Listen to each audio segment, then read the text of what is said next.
আলহামদুলিল্লাহ যাবতীয় তারিফ ও প্রশংসা মহান স্রষ্টা রব্বে কায়নাতের জন্য যে আল্লাহ আমাদের সকলকে নবিয়ে পাক সাল্লাল্লাহু আলাইহি ওয়াসাল্লামের উম্মত করে জগতের বুকে পাঠিয়েছেন, সেই মহান আল্লাহ পাকের শুকরিয়া আদায় করি, সকলেই বলি আলহামদুলিল্লাহ। তারপরে পরে আকায়ে নামদার মাদানিয়ে তাজদার মাক্কির সরকার মা আমিনা নূরে নাজার শাহানশাহে জিয়াকার নবীগণের সরদার নবী মুহাম্মদুর রাসূলুল্লাহ সকলে পড়ি সাল্লাল্লাহু তাআলা আলাইহি ওয়াসাল্লামের উপরে লক্ষাধিক দুরূদ ওয়া সালাম, শান্তির ধারা ও পারা বর্ষিত হোক, অর্পিত হোক, সকলেই বলি আল্লাহুম্মা আমিন। ব্রাদার ইসলাম, আপনারা আমরা এখানে কি কারণে এসেছি সবাই আমরা কিন্তু অবগত জানি। একটু দোয়া খায়ের হবে, সারা বিশ্বের মুসলমানের জন্য হবে। আল্লাহ পাক রব্বুল আলামিন কার দোয়া কখন কবুল করে নেবেন। আজকে বিশেষ করে যারা আমরা এখানে উপস্থিত হতে পেরেছি, আমরা কিন্তু সবাই মানুষ, নাকি বলছেন? আমরা সবাই মানুষ। মানুষের যে কত মূল্য, মানুষের যে কত দাম, মানুষকে যে আল্লাহ পাক কত বড় মর্যাদা দিয়ে বানিয়েছেন, যদি সত্যিকারই আমরা জানতাম তাহলে আমরা মহান স্রষ্টাকে কখনোই আমরা হারাতাম না। আসলে আমরা মানুষ হয়ে আমরা নিজেদের মূল্যটা বুঝতে পারি না। এই মানুষ সম্পর্কে কিছুক্ষণ আলোচনা রাখবো। আর ইমামে হুসাইন রাদিয়াল্লাহু তাআলা আনহুকে নিয়ে কিছু আলোচনা করব ইনশাআল্লাহুল আজিজ। মালদার মানুষ তো জীবনই ভালোবাসে। গোটা পশ্চিমবঙ্গের কোনায় কোনায় গিয়ে যদি বলে তাহলে বলবে মালদা আর দিনাজপুর এরা হলো জীবনী ভক্ত মানুষ। মুসলমান জীবনী আলোচনা হবে, তার মধ্যে জীবনীতে যেন আকাই থাকে তবে কাজ হবে। আকাই যদি না থাকে, আকীদার বর্ণনা যদি না হয়, তাহলে কিন্তু কাজ হবে না। তো যে কথা বলছিলাম, মানুষ, জানি না আপনাদের মহল কেমন, আশা রাখি ভালোই আছেন। আপনাদেরকে ঘুমে ধরেনি, পোকায় খাইনি হয়তো, তার মানে নামাজ পড়তে গিয়ে মসজিদে ঝগড়া ঝামেলা আসেনি, না কি বলছেন? কারণ আমাদের দিকে অনেকে এসে এখানে হাত বাঁধা থেকে এখানে উঠে গেছে, আস্তে আমিন থেকে জোরে আমিন চলে এসেছে। আমাদের ঘরের ছেলেরাই অনেকেই। আপনাদের দিকে মনে হয় আসেনি ঝোট ঝামেলা, যদিও বা আছে, হ্যাঁ না, তবে হয়তো আহলে সুন্নাহ ওয়াল জামাতের উলামায়ে কেরামের বক্তব্য তারা শুনে না। তো মুসলমান, আজকের এই স্টেজে এমন একজন যোগ্য বিজ্ঞ মুনাজির, পশ্চিমবঙ্গের বিখ্যাত মুফতিয়ানে কেরামের মধ্যে একজন, যিনি হলেন মুফতি আমজাদ হোসেন সিমদানি সাহেব। উনি ইনশাআল্লাহুল আজিজ আমার পরে পরে আসবেন। ওনার আলোচনা আপনারা শুনবেন, হাদিস আপনারা শ্রবণ করবেন ইনশাআল্লাহুল আজিজ। তো যে কথা বলছিলাম, আপনাদেরকে একটা প্রশ্ন আমি করি, বলুন তো প্রেম কিভাবে ওয়াজ করা যায়? দেখুন, বুঝতে পারবেন। মানুষ কিসের তৈরি বলুন তো দেখি, একটু জোরে বলা যাবে না? জীবনী অনেক শুনেছেন, জীবনী অনেক শুনেছেন। আল্লাহ রাসূলের জীবনী আপনারা 7 রাত আর 10 রাত করে শুনেছেন, নাকি বলছেন? আমি তো নিজেই 7 রাত্রি আমি জীবনী করেছি, আমি তো জানি। মানুষ হলো, আপনারা শুনে এসেছেন, মানুষ হলো মাটির তৈরি, নাকি বলছেন? মানুষ হলো মাটির তৈরি। এটা কোথায় লেখা আছে? কোরআন শরীফ 27 পারা সূরা আর-রহমান আয়াত নাম্বার 13। আল্লাহ বলছেন, খলাকাল ইনসানা মিন সালসালিন কাল ফাখর। আল্লাহ বলেন, মানব জাতিকে আমি শুকনো ঠনঠনে মাটি দিয়ে বানিয়েছি। তাহলে কোরআন থেকে দলিল পাওয়া গেল। তো যে কোনোদিন দলিল পায়নি, যে কোনোদিন কোরআন জানেনি, সে যদি কোরআন এইরকম একটা আয়াত পেয়ে যায়, ও কি কোনোদিন আর মানুষকে অন্য কিছুরই তৈরি বলবে নাকি? যেহেতু ওর কাছে কোরআনের দলিল হয়ে গেছে, তো জাস্ট কোরআন থেকে প্রমাণ পেলাম মানুষ হলো মাটির তৈরি। আচ্ছা বলেন তো তাহলে এবার, আল্লাহর নবী মানুষ ছিলেন নাকি জিন ফারিস্তা ছিলেন? আমাদের নবী মানুষ ছিলেন না জিন ফারিস্তা? মানুষ ছিলেন, তাই না? তাহলে নবী যদি মানুষ হন, তাহলে উনি কিসের তৈরি? তাহলে কথাটা ঘুরে গেল না? আমার কথা বুঝতে পারছেন না? বুঝতে পারছেন না? মানুষ হলো মাটির তৈরি, কোরআনে দলিল। আবার নবী কে? জিন না ফারিস্তা? তা আপনারা বলছেন মানুষ, তাহলে নবী কিসের তৈরি হবে? মাটির। তা আপনারা উত্তর দিচ্ছেন নূরের তৈরি। তাহলে কিছুক্ষণ আগে হলো মাটি, আবার নবীর কাছে এসে নূর হয়ে গেল, কারণটা কি? আর এভাবেই ব্রেনকে ওয়াশ করা যায়।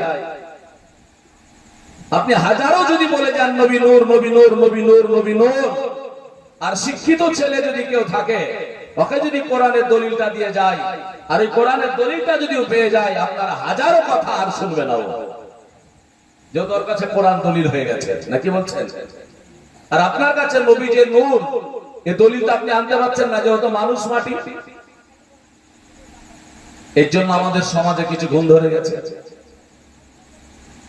কিন্তু মহান রব তাআলা মানুষকে তো শুধু মাটি দিয়ে বানায় নাই, এই বিষয়টুকু জানতে হবে। কারণ কোরআন শরীফে 30 পারা সূরা আলাক আয়াত নাম্বার 2, মহান রব তাআলা তিনি বলেছেন খলাকাল ইনসানা মিন আলাক। আল্লাহ বলেছেন মানুষকে আমি রক্ত এবং পিণ্ড দিয়ে বানিয়েছি। তাহলে শুধু মাটি দিয়ে আল্লাহ বানায়নি।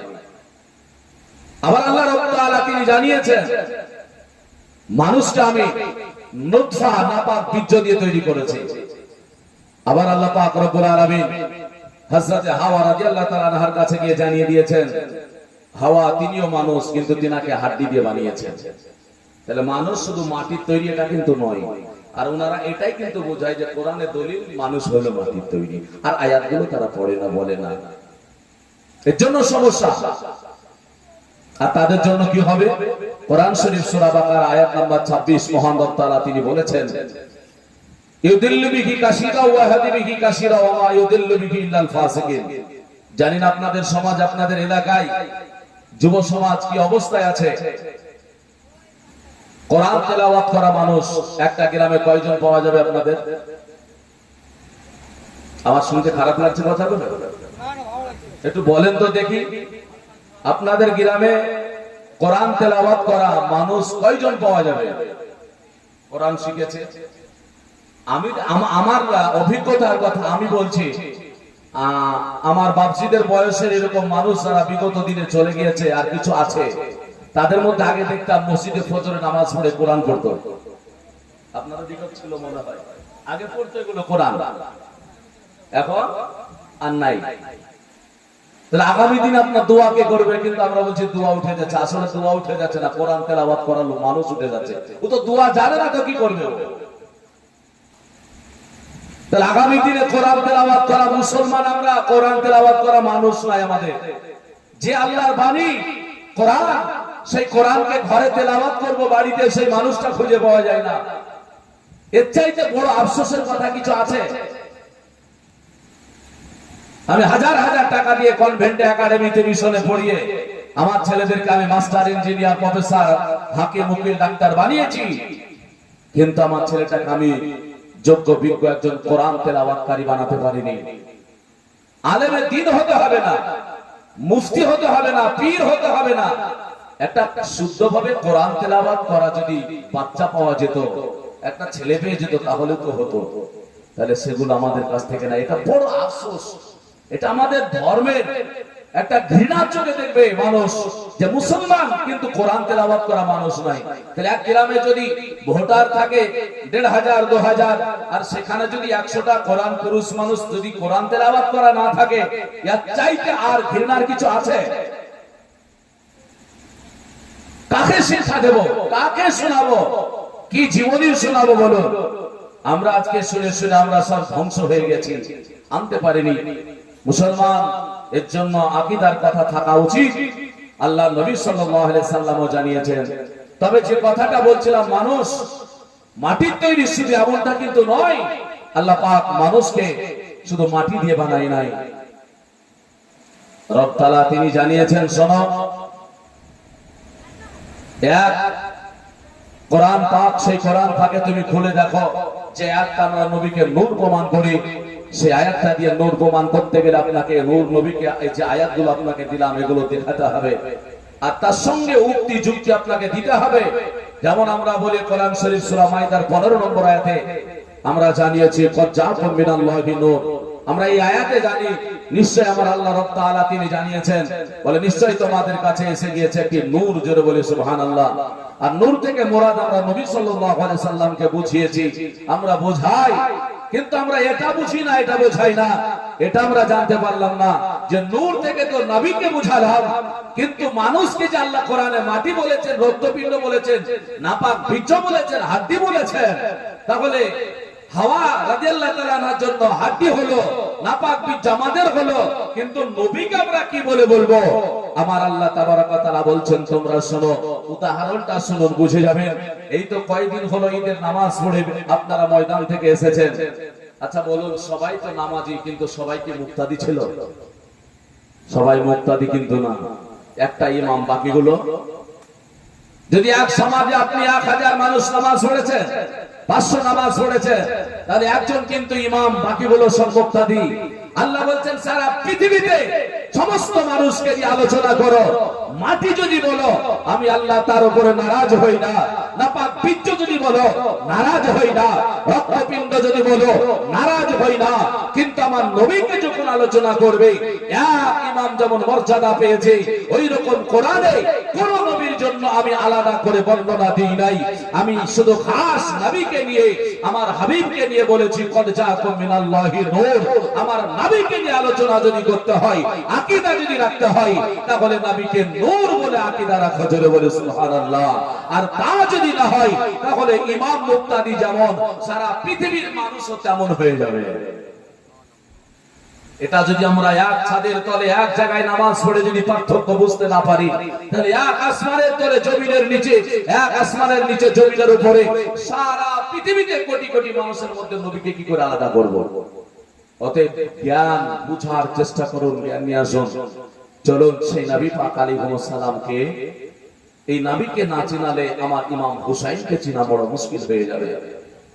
কারণ আল্লাহ তাবারক ওয়া তাআলার নবী মুস্তাফা বলেছেন, মান আরাফা নাফসাহু ফাকাদ আরাফা রাব্বাহু।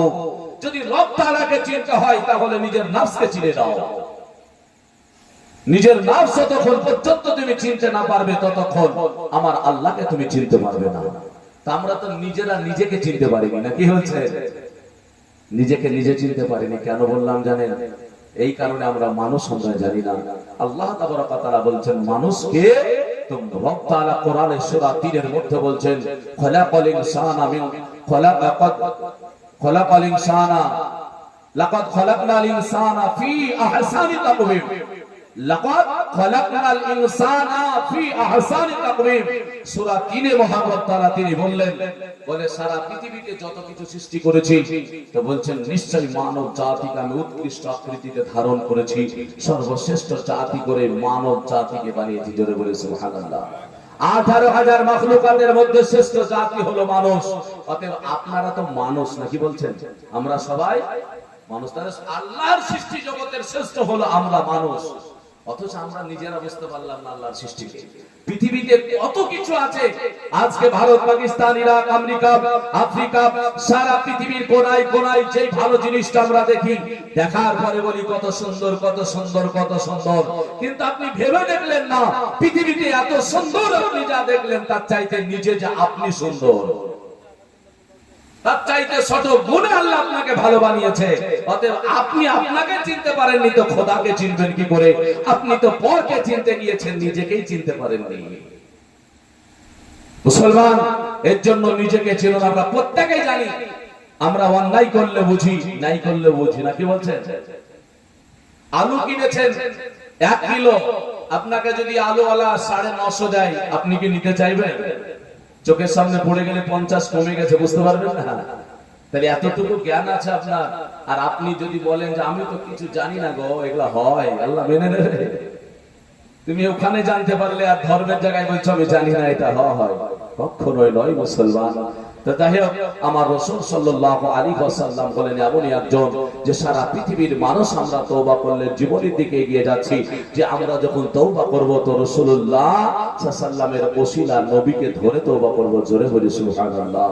শেষ আপনাকে জিজ্ঞাসা করার যেটা আমি বলতে চাইছি, বলুন আমরা তওবা করি কি করে গো? আস্তাগফিরুল্লাহ রাব্বি মিন কুল্লি যামবিন ওয়া আতুবু ইলাইহি, কি বলছেন? এই তওবা করলে কি আল্লাহর কাছে কবুল হবে, নাকি তওবা করার সিস্টেম লাগবে? একটা সিস্টেম লাগবে তো নাকি? এই যে আপনারা বক্তব্য দেওয়ার একটা জায়গা করেছেন, যদি এটা না হতো ভালো লাগতো? ভালো লাগতো না। আপনারা যদি না আসতেন আমাকে ভালো লাগতো? ভালো লাগতো না। তওবা তো আমরা করি, কিন্তু সিস্টেম নিয়ম কি? আল্লাহ কোরআন শরীফ সূরা নিসার 63 নম্বর আয়াত আল্লাহ বলছেন, ওয়া মা আরসালনা মির রাসূলিন ইল্লা লিইউতাআ বিইজনিল্লাহ। আমার আল্লাহ রাব্বুল আলামিন বলছেন, আমার নবী সাল্লাল্লাহু আলাইহি ওয়াসাল্লামকে আমি প্রেরণ করি নাই, ইল্লা যদি প্রেরণ করেছি লিইউতাআ বিইজনিল্লাহ। আমার আল্লাহ রাব্বুল আলামিন তিনি বলেন, আমার রাসূল সাল্লাল্লাহু আলাইহি সাল্লামের আনুগত্য স্বীকার করার জন্য তোমাদেরকে আমি রাসূল সাল্লাল্লাহু আলাইহি সাল্লামকে দিয়েছি। তার মানে হলো আমার নবী যা বলেছে তা তুমি করবে, আমার নবী যা করতে বলেছে সেগুলো তুমি করবে, আমার নবী যেগুলো করতে তোমাকে দেখিয়ে দিয়েছে সেগুলো করবে, আমার নবী যা করেছে সেগুলো তোমার দ্বারাই সম্ভব হবে না। আপনাদের সমাজে মানুষ আছে নাকি যে নবী যা করেছে তা করব বলে? নাই। নবী যা করেছে তা করব বললে হবে না। আপনাদের এই মালদা উত্তর লক্ষ্মীপুরে জলসা গিয়েছিলাম, তো ওখানে একজন ফারাতি ছিল, বুঝেছেন? ঘরে গিয়ে বলছে, ভাই নবী যা করেছে তা করব, সাহাবীরা যা করেছে তা করব, নবী সাহাবীরা যা করেনি তা করব কেন? আমি বললাম, নবী বিয়ে কটা করেছে? বলে 11টা। তাহলে আপনি কটা করেছেন? বলে 1টা। তাহলে কাজা কটা আছে? 10টা। করতে হবে না? হবে না? নবী যা করেছে করতে হবে না? এর জন্য নবী যা করেছে তা নয়, আল্লাহ বলছেন লিইউতাআ বিইজনিল্লাহ, নবী যা করতে বলেছে তা করো তোমরা। আল্লাহর হাবিব সাল্লাল্লাহু আলাইহি ওয়াসাল্লামের জন্য আমার মহান রব তাআলা তিনি জানিয়ে দিলেন। শুধু তাই নয়, বলতেছেন বলে লাউ আন্নাহুম সালামু আনফুসাহুম জাওকা, ও দুনিয়ার মানুষেরা তোমরা যখন নফসের প্রতি জুলুম করে ফেলেছো, অন্যায় করে ফেলেছো, গুনাহ করে ফেলেছো, নিজের ভুলটা তোমরা নিজে বুঝতে পেরেছো, এখন তোমরা তওবা করবে মহান রব তাআলার কাছে। আমার আল্লাহ বললেন, শোনো, আমার কাছে যদি তোমার তওবা করতে হয়, আমার কাছে যদি তুমি তওবা করবে মনে করো, ওই গুনাহ যদি মাফ চাইবো মনে করো, লাউ আন্নাহুম সালামু আনফুসাহুম, যদি ওই গুনাহ তুমি মাফ চাইবে রে, তাহলে পরে যাওকা, এক বছর আমার আল্লাহ তাবারক ওয়া তাআলা বললেন, আগে আমার নবী মুস্তাফার দরবারে চলে যাও, আস্তাগফিরুল্লাহ, তারপরে তুমি আমার কাছে তওবা করো। তার মানে আমার আল্লাহ রাব্বুল আলামিন বুঝিয়ে দিলেন, আমরা যখন তওবা করব আস্তাগফিরুল্লাহ রাব্বি মিন কুল্লি যামবিন ওয়া আতুবু ইলাইহি। ওগো আমার ভাইরা, আমরা আপনাদেরকে ছোটকাল থেকে বলে এসেছি, আমাদের পূর্বপুরুষেরা বলে এসেছে, বলে বিছানায় ঘুমাতে গেলে তওবা করতে হয়, আজকে বিছানায় জেগে গেলে তওবা করতে হয়, মাঠে গেলে তওবা করতে হয়, উঠতে বসতে তোমরা তওবা করবে, মওত কখন চলে আসবে। আমার আল্লাহ কোরআন পাকে বললে, বান্দা রে তুমি যখন তওবা করবে, ওই তওবা করার সময়তে যাও কা আমার নবী মুস্তাফার দরবার তুমি খুঁজে নাও, আমার নবীকে তুমি খুঁজে নাও। আপনি বলবেন হযরত নবীকে তো এখানে পাওয়া যাবে না, নবী তো নাই। বলে না না না না না, আমার আল্লাহ কোরআন পাকে স্পষ্ট ভাবে জানিয়ে দিয়েছেন। সূরা আপনারা আহজাব 22 পারা 6 নম্বর আয়াতে আল্লাহ তাবারক ওয়া তাআলা বলেছেন, আন-নাবিয়্যু আওলা বিল মুমিনিনা মিন আনফুসিহিম। ও দুনিয়ার মানুষেরা কোরআন দেখো, আমার আল্লাহ বলে, মুমিন বান্দারে তোমরা চিন্তা করো না, তোমাদের নবী তোমাদের নফসের চাইতেও নিকটে রয়েছে। এই নবীকে ধরো, নবীকে স্মরণ করো, নবীর কথা মনে করো, আর গুনাহ করার পরে তুমি আস্তাগফিরুল্লাহ রাব্বি মিন কুল্লি যামবিন ওয়া আতুবু ইলাইহি পড়ে নাও। তাহলে কি হবে? ওয়াস্তাগফারা লাকুমুর রাসূল, আমার আল্লাহ বললেন ওই তওবাতে যদি তোমার নবী সমর্থন করে দেয়, ওই তওবাটাই যদি নবী একবার বলে দেয় গো, বলে আল্লাহ এটা আমার উম্মত, তোমার বান্দা ভুল করেছিল। মানুষ ভুল করতে ভালোবাসে, তোমার বান্দারা গুনাহ করতে ভালোবাসে। ওগো মাওলা, তোমার এক এক করে করে 99টা নাম, তোমার নাম রহমান, তোমার নাম রহিম। ওগো দয়াল দাতা, তোমার নাম হলো গফুর ও গাফফার। ওগো আল্লাহ, তুমি যে ক্ষমাশীল, তুমি ক্ষমাকারী। ওগো মাওলা, এটা আমার উম্মত, তোমার বান্দা ভুল করেছে, ক্ষমা চাই আল্লাহ, তুমি তারে ক্ষমা করে দাও। আমার আল্লাহ কোরআনে কি বলছে দেখুন, আমার আল্লাহ রব তাআলা তিনি বলছেন লা ওয়াজাদুল্লাহ তাওবান রহিমা। আমার আল্লাহ বলে নবী যদি একবার বলে দেয়, আমি আল্লাহ তোমার জন্য আমি অত্যন্ত ক্ষমাশীল হয়ে যাই। এটা কোরআন শরীফ সূরা নিসার 63 নম্বর আয়াত আল্লাহ বললেন, বলে অত্যন্ত ক্ষমাশীলের অর্থটা কি বোঝায়? বলে একজন আল্লাহর বান্দা 10 টাকা দান করে, আর একজন বান্দা 50 টাকা দান করে, আর একজন 100 টাকা দান করে, আর একজন 500 টাকা দান করে, আর একজন আপনার যেন ডেলি দান করতেই থাকে। মানুষদের বলে 10 টাকা যে দান করেছে সেও হলো দানি, 50 টাকা দান করেছে সেও দানি, কিন্তু যিনি 100 করেছেন, যিনি 500 টাকা দান করেছেন, ইনাদেরকে জগতের মানুষরা বলে এরা অত্যন্ত দানি, মানে খুব দান করে মানুষটা। বলে না, এই মানুষটা খুব দান করে। আমার আল্লাহ বলছে আমি ক্ষমা করব তওবাকারীকে, কিন্তু আমার নবী যেই তওবাটাই সমর্থন করে দেবে, ওই তওবাটাই অত্যন্ত ক্ষমাশীল হয়ে যায়। তার মানে হলো তোমার পৃথিবীর বুকে মানুষের হক মারা বাদে যত গুনাহ থাকে, আমি আল্লাহ সবগুলোকে maaf করে দিই। তাহলে তওবা করার নিয়ম জানতে হবে। যদি তওবা করার নিয়ম না জানেন, সারা জীবন তওবা করবেন, গুনাহ মাফ হবে না। এর জন্য বাবা, যখনই তওবা করবেন, আমার নবী পাক আলাইহিস সালামকে একবার যেন স্মরণ করিয়ে নেন। ওই নবী মুস্তাফা সরওয়ারে কাউন মাকা আলাইহিস সালাম ওই যেন আপনার আরাম করতেছেন বাবা। জীবনে আপনারা শুনেছেন আমার ইমাম হুসাইন রাদিয়াল্লাহু তাআলা আনহু, তবু একটু স্মরণ করে দেব। মূল্যবান দুটো কথা বলবেন। আল্লাহর নবী ফজরের সময় বাবা উঠে গিয়েছেন, নামাজ আদায় করে নিয়েছেন। আল্লাহর হাবিব জানিয়েছে, যারা ফজরের নামাজ আদায় করে, পৃথিবীর বুকে মানুষ 5টা জিনিস আপনার যেন চায়। তার মধ্যে একটা হলো এই চাকরাটা যেন কোনোদিনের ধরে ক্ষত বিক্ষত না হয়ে যায়।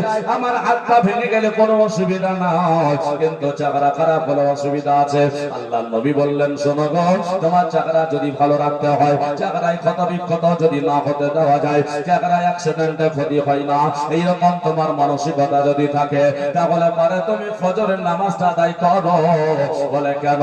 আল আজহুম মিন নূর, তারা ফজরের নামাজ আদায় করবে, আমার আল্লাহ তার চাকরা হেফাজত করে নেবে। জোরে বলে সুবহানাল্লাহ। সেই নবী মুস্তাফা আমার আরাম করে এমন সময় আল্লাহর নবীর কাছে উম্মে ফাজাল এসে আপনার যেন হাউমাউ করে কান্না আরম্ভ করেছে। আল্লাহর নবী বলছেন, উম্মে ফাজাল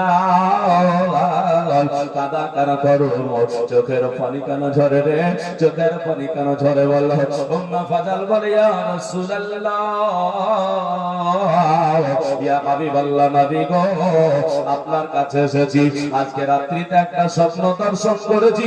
এই স্বপ্নটা আমার কাছে মহা কঠিন হয়েছে, মহা কঠিন হয়েছে, খুব ভয়ানক স্বপ্ন দর্শন করেছি।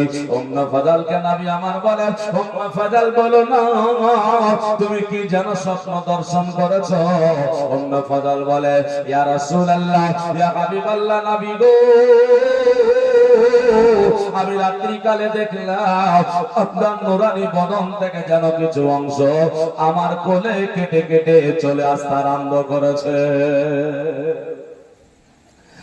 নবী সরওয়ারে কাউন মাকা আলাইহিস সালাম উনি আপনার যেন শোনার পরে উনি বলতেছেন মুচকি মুচকি হেসে, আল্লাহর নবী আমার মুচকি হাসতেন, খিলখিলে হাসি দিতেন না, হা হা করে হাসতেন না, অট্টহাসি হাসতেন না। আমাদের জগতের মানুষেরা বলে দেখবে, বলে মিচকি যারা হাসে তাদেরকে বলে এরা মিচকি শয়তান, অনেকে বলে। কিন্তু মিচকি হাসিটা হলো নবী মুস্তাফার সুন্নাত। হাসলে পরে মুচকি হাসো, এটা হলো আল্লাহর রাসূলের সুন্নাত। নবী আমার মুচকি হাসতে আরম্ভ করেছেন।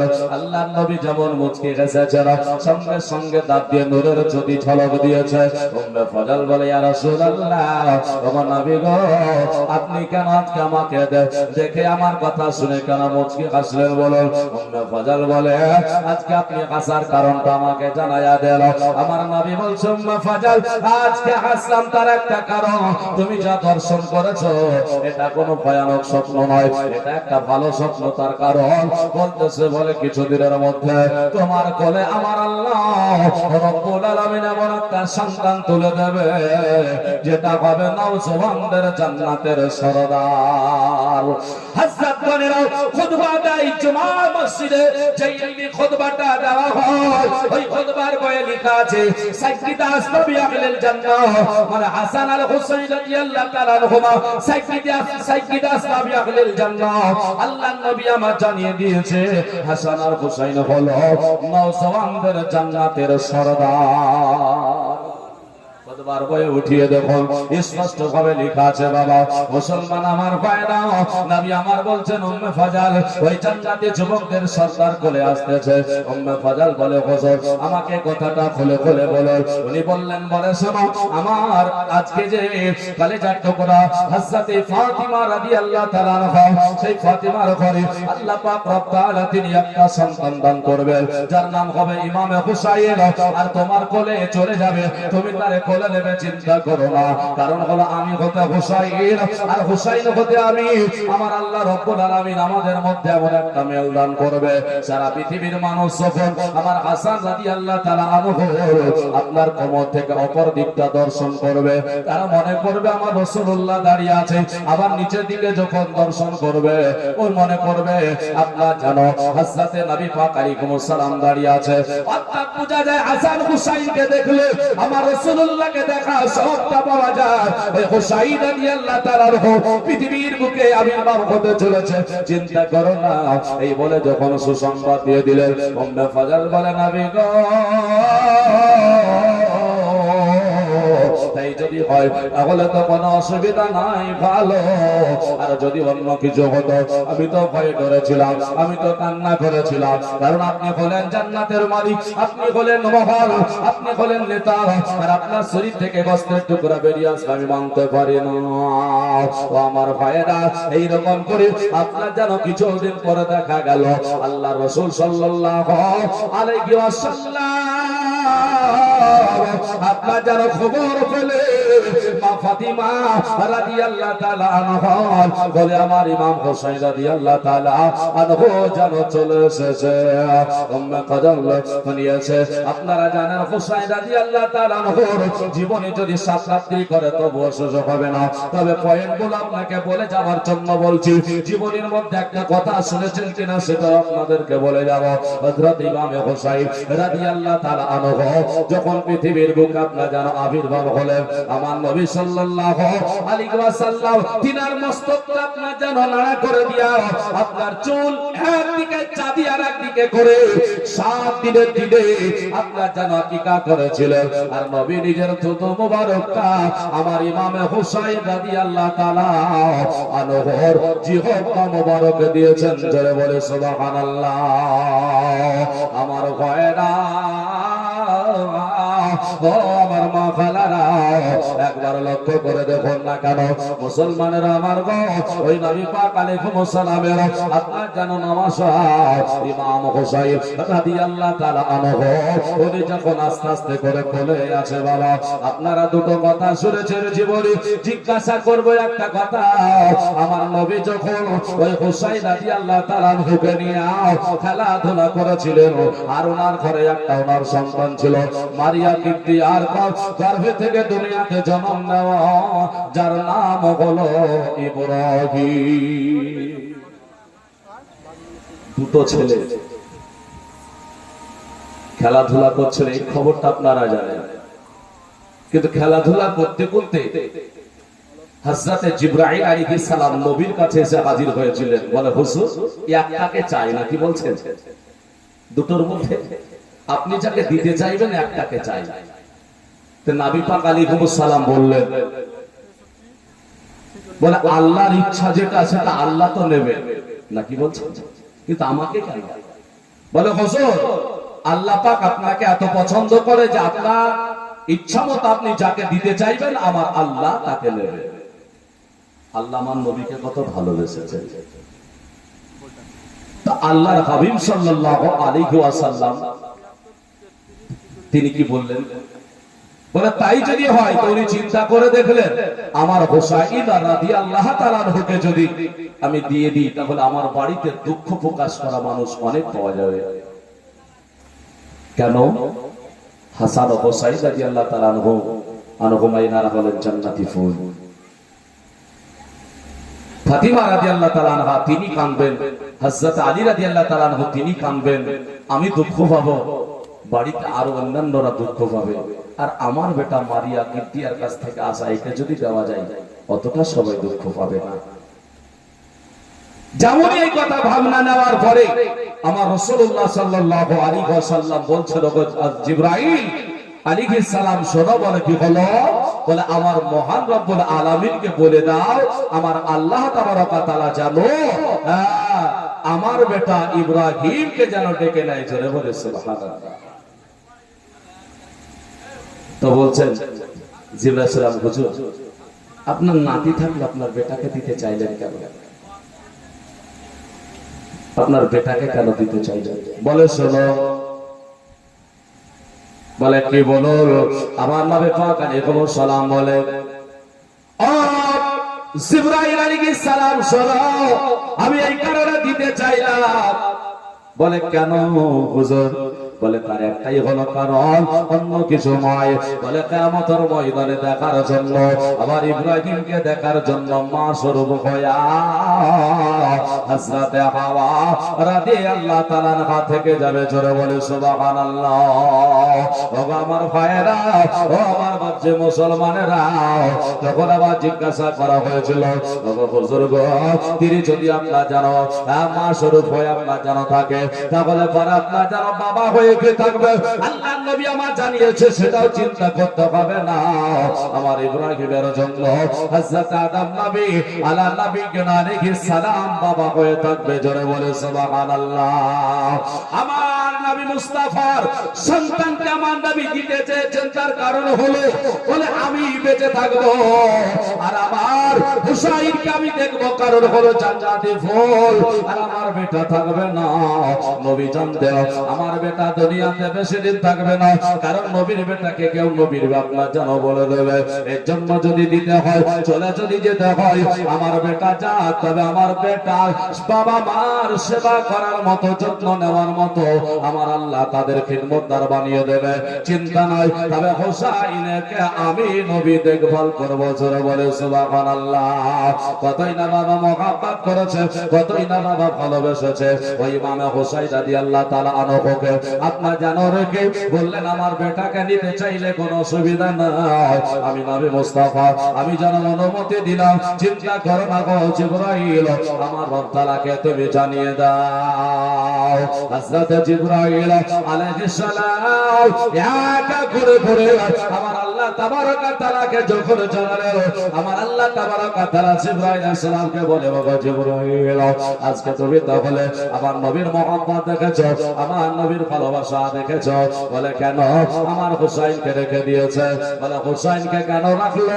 তার একটা কারণ হলো আমার হুসাইন রাদিয়াল্লাহু তাআলা আনহুকে দুনিয়ার বুকে শহীদার কাতারে দাঁড় করায়া দেবে।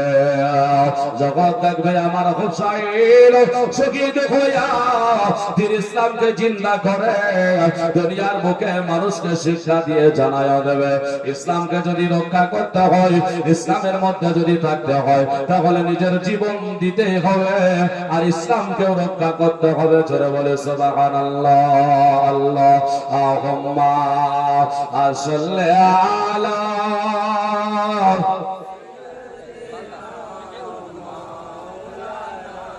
মুহাম্মাদ ওয়া আলা আলি সাইয়্যিদিনা মাওলানা মুহাম্মাদ ওয়া আলা আলি সাইয়্যিদিনা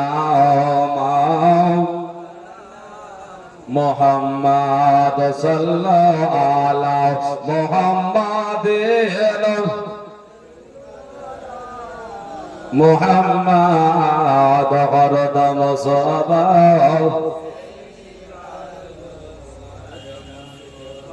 রকত দরিয়া কার বলাইব এ গেল রকত দরিয়া কার বলাইব এ গেল ফাতিমার লালো বিপাশায় এ গেল ফাতিমার লালো বিপাশায় হয়ে গেল রকত দরিয়া কার বলাইব হয়ে গেল রকত দরিয়া কার বলাইব হয়ে গেল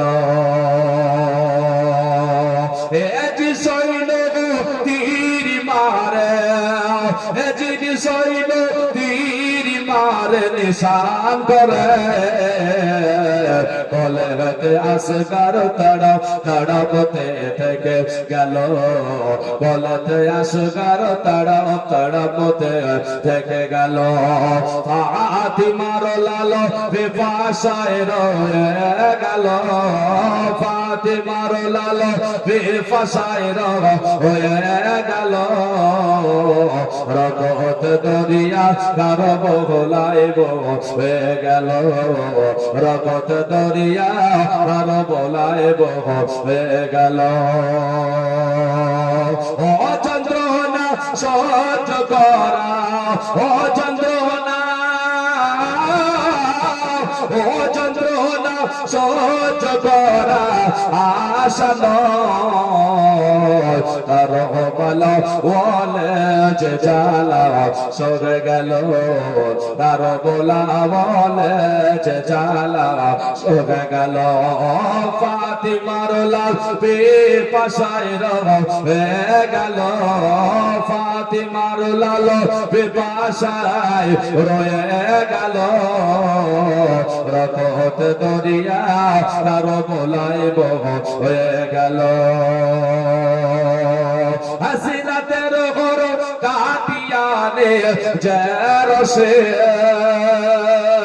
জোরে বলি হাসিনাতের ঘর কাটিয়া নিজের শের জিন্দা শহীদ হয়েছে চলে গেল জিন্দা শহীদ হয়েছে চলে গেল ফাতিমার লালো বিপাশা রয়ে গেল ফাতিমার লালো বিপাশা রয়ে গেল রকত দরিয়া কার বলাইব হয়ে গেল আর নামাজের কি মারো জাদা আর নামাজের কি মারো জাদা নামাজের কি মারো জাদা ও দিল